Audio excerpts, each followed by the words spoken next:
Hello students, क्या हाल आपका। आशा करता हूं अच्छे होंगे, स्वस्थ होंगे। लेकिन लगातार वेट करते करते अब भी शायद आपको लगा होगा कि शायद रिजल्ट तब आएगा क्योंकि जितना रिजल्ट का वेट करना था, जो एसएससी सिलेक्शन पोस्ट 2025 का रिजल्ट कब आएगा उसके बारे में आज हम पूरी डिटेल से बात करते हैं कि रिजल्ट कब तक आ सकता है।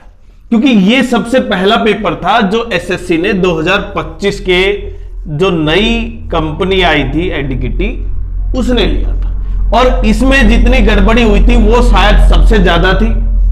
कारण क्या था वो आपको भी पता है। लेकिन वो बच्चे जिनका ग्रेजुएशन लेवल का था वो इसलिए देने गए थे, और पेपर भी बहुत दूर था।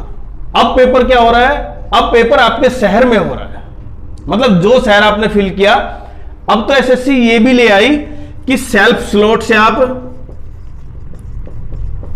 अपना मतलब शिफ्ट डेट और सिटी। हालांकि यहां पर जो ये पायलट प्रोजेक्ट यूज किया है सीएचएसएल में, ये अभी पूरी तरह लागू नहीं हुआ है। मतलब उसमें है, बाकी में किस तरह करेंगे या नहीं करेंगे वो एक अलग पॉइंट है।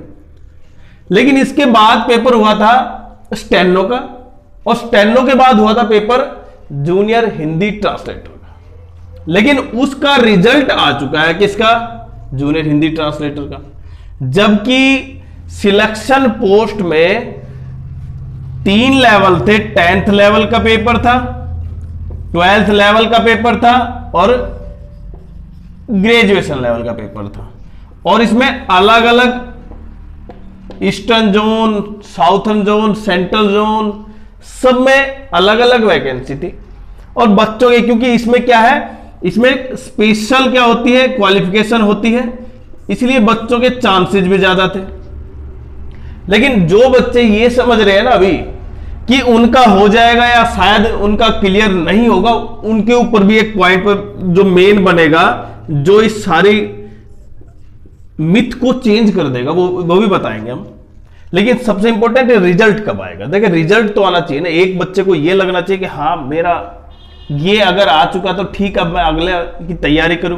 क्योंकि अभी आपके सामने केवल एग्जाम किसका है, सीएचएसएल का एग्जाम है। प्रत्येक बच्चा सीएचएसएल की तैयारी कर रहा है। जिन्होंने पहले सीजीएल दिया था, अब वो 12 नवंबर से है, और 12 नवंबर में अब खासे दिन नहीं रह गए। आप तैयारी कर रहे हैं ग्रेजुएशन से, जो सीएचएसएल सीजीएल का था उससे लेवल नीचे रहेगा, ठीक ठाक पेपर रहेगा। लेकिन फिर वही बात आएगी, क्योंकि पेपर का अभी डिस्क्लोज नहीं हुआ था, सीजीएल का किस तरह के मतलब पूरा उसका पोस्टमार्टम नहीं हो पाया। वो एसएससी ने डाल दिया था बच्चों के ऊपर कि अंडरटेकिंग आप ही उसके लिए जिम्मेदार होंगे। तो कहीं ना कहीं अब बच्चे आइडिया से क्या कर रहे हैं, तैयारी कर रहे हैं। जितने भी यूट्यूब पर है या जिस तरह भी उन्होंने पेपर दिया था ग्रेजुएशन लेवल का। तो मैं बात करता हूं यहां पर जो सबसे बड़ा रिजल्ट को प्रभावित करेगा ना, वो अभी आपको लग रहा है कि 10th में मेरे 150 प्लस है, किसी के 160 है भाई, ठीक है। अभी मैं 10th 12th की बात करता हूं। ग्रेजुएशन में जैसे मानो आपके 85 प्लस है, और 12th क्लास में का लेवल जो है ना, उसमें ये मान सकते हैं आप 118 116 के आसपास है, जिनको लगता है कि वो काफी सही है। और बाकी जिनके कम है उनकी बात नहीं कर रहा मैं अभी। लेकिन उनके लिए क्या एक छुपी हुई चीज, खजाना मिल सकता है, वो कैसे।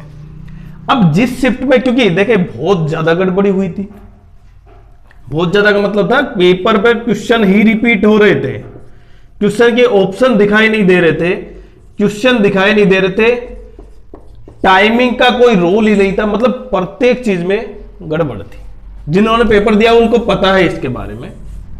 तो अगर आप ये माने कि लगभग 10 से 12, अगर 10 से 12 क्वेश्चन में ही एसएससी ने उनको रॉन्ग मानकर सबको आंसर दे दिया, तो सबको आंसर दे दिया, तो ये समझना जिनके अभी इससे कम है ना 140, 130, 135, और बाकी इनको मार्क्स तो उसको पहले से मिल रहा है, तो वो बच्चे क्या कर जाएंगे, जंप कर जाएंगे। तो अभी एक बहुत बड़ा खेल होगा, रिजल्ट आएगा उस दिन पता चलेगा कि वास्तव में इसलिए एसएससी ने इतने नंबर थे मेरे, तो फिर भी मेरा प्री या मेरा क्वालिफाई नहीं हुआ कारण क्या था, जबकि मेरे मार्क्स इतने ज्यादा थे। लेकिन इसका सबसे बड़ा कारण मैंने बताया ना क्या था, कि रॉन्ग क्वेश्चन। अब वो एसएससी उसको किस तरह देखेगी, ये सबसे बड़ा इश्यू है। अगर मैं बात करता हूं, जैसे रॉन्ग क्वेश्चन की बात करूं, एसएससी सीजीएल में 230 प्लस रॉन्ग क्वेश्चन, जिन्हें बच्चों ने क्या लगाए हैं, ऑब्जेक्शन लगाए। अब रॉन्ग क्वेश्चन कितने होंगे वो एक अलग पॉइंट है, और प्रत्येक बच्चे ने कहीं ना कहीं किसी ना किसी से कंसल्ट करके किया होगा, वो खुद भी किया है, कंसल्ट करके भी किया है। लेकिन बाकी पेपर का अगर आप नहीं चेक कर पाए, पहले तो क्या होता था, प्रत्येक यूट्यूबर्स उसको क्या कर लेता था, हाँ जो टीचर है वो बता देते ये क्वेश्चन गलत है, ये क्वेश्चन सही होना चाहिए। लेकिन अब क्या, किस तरह एसएससी इनको सही या गलत मानेगी, वो एक बड़ा पॉइंट है। चलो ये तो मेन पॉइंट हो गया। अब कट ऑफ तो हमने उसके लिए डाल रखा है, बार बार कट ऑफ के लिए आपको भी नहीं समझना चाहिए, क्योंकि आपके जो मार्क्स हैं आपको पता है कि इतने मार्क्स हैं। अब रिजल्ट कब आ सकता है, ये सबसे इंपॉर्टेंट है, क्योंकि अभी स्टेनो का, सीजीएल का और सिलेक्शन पोस्ट का, इनके एग्जाम हुए हैं। जूनियर हिंदी ट्रांसलेटर का रिजल्ट आ चुका है।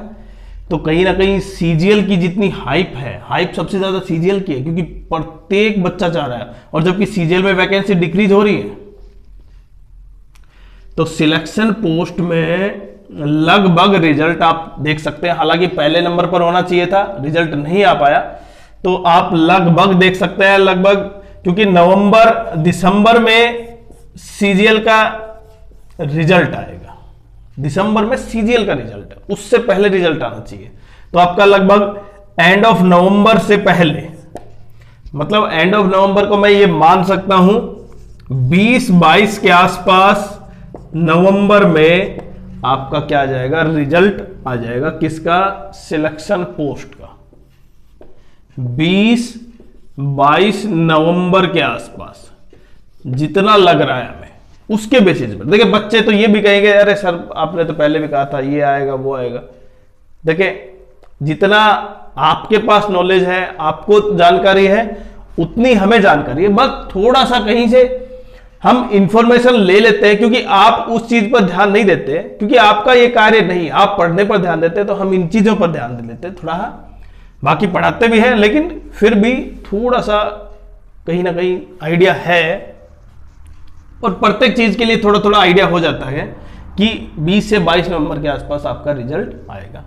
बाकी अब आपके मार्क्स की 10th level, 12th level, graduation level पर किस पोस्ट के लिए कितने हैं, क्या कट ऑफ क्वालिफाई कर पाएंगे नहीं कर पाएंगे, नॉर्मलाइजेशन किस तरह काम करेगा। नॉर्मलाइजेशन 5 से 7 मार्क्स मिनिमम होंगे जो ऐड होंगे, और जो भी क्वेरी आपकी है वो आप जरूर कमेंट्स कर सकते हैं। बाकी अगर चैनल सब्सक्राइब नहीं किया है तो चैनल को सब्सक्राइब करें, वीडियो को लाइक करें और शेयर करें।